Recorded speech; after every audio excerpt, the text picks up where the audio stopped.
অসম ভাষিক সংখ্যালঘু পৰিষদৰ উল্লেখনীয় পদক্ষেপ ৰাজ্যৰ বহুকেইখন জিলা সামৰি শিক্ষিত নিবনুৱাসকলৰ মাজত অসম ভাষিক সংখ্যালঘু পৰিষদে বিতৰণ কৰিলে 200খন ই-ৰিক্সা। ইয়াৰ অংশস্বৰূপে নগাঁও আৰু হোজাই জিলাৰ 9জন শিক্ষিত ভাষিক যুৱক যুৱতীক প্ৰদান কৰা হ'ল ই-ৰিক্সা। পৰিষদৰ অধ্যক্ষ তথা প্ৰাক্তন বিধায়ক শিলাদিত্য দেৱে প্ৰদান কৰিলে ই-ৰিক্সা কেইখন।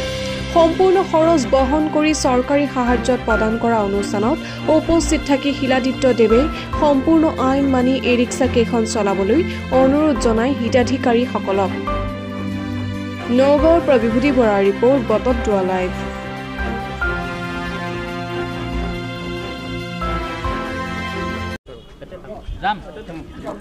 এখন চাবি ধৰক এইটো গাড়ী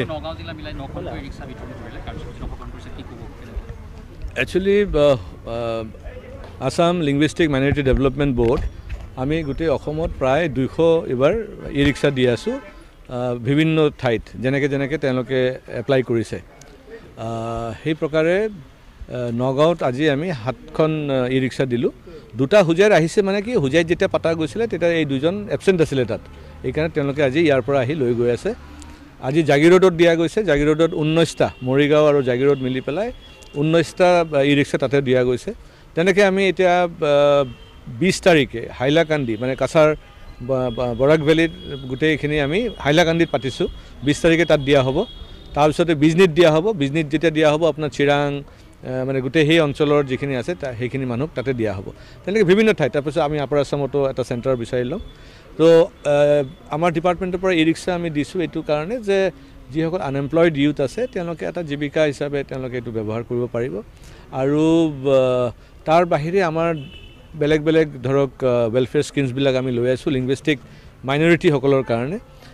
বহুতে নাজানে অসমত যে লিংগুইষ্টিক মাইনৰিটিৰ কি বস্তু। বহুতে ভাবে যে ধাৰ্মিক নেকি, ধাৰ্মিক নহয়।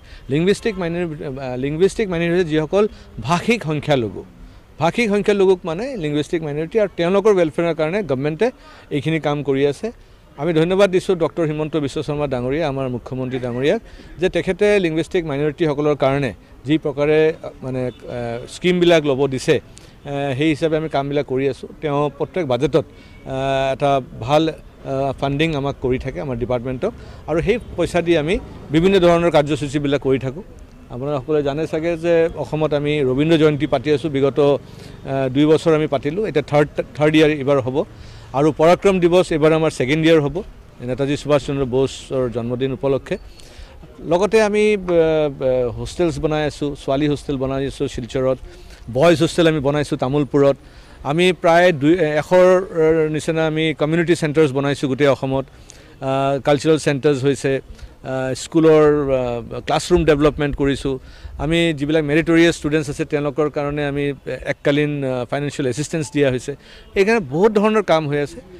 আমি আশা ৰাখিছোঁ যে আমাৰ অসম চৰকাৰে যেনেকৈ আমাক ফাণ্ডছ দি থাকিব, আমি ৰাইজৰ ওচৰতে সেইখিনি কাম আগবঢ়াই গৈ থাকিম।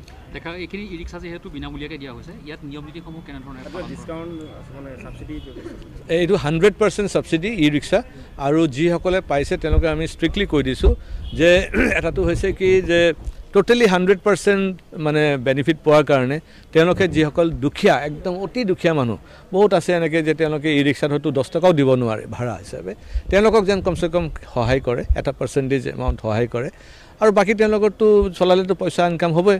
আৰু ছেকেণ্ড হৈছে যে আপোনাৰ ৰুলছ মানি চলিব লাগিব, কাৰণ প্ৰত্যেকটা আপোনাৰ টাউনৰ এটা মিউনিচিপালিটি থাকে, মিউনিচিপালিটি বৰ্ডে হওক বা কৰ্পৰেশ্যন হওক, তেওঁলোকৰ ৰুলছ মানি চলিব লাগিব।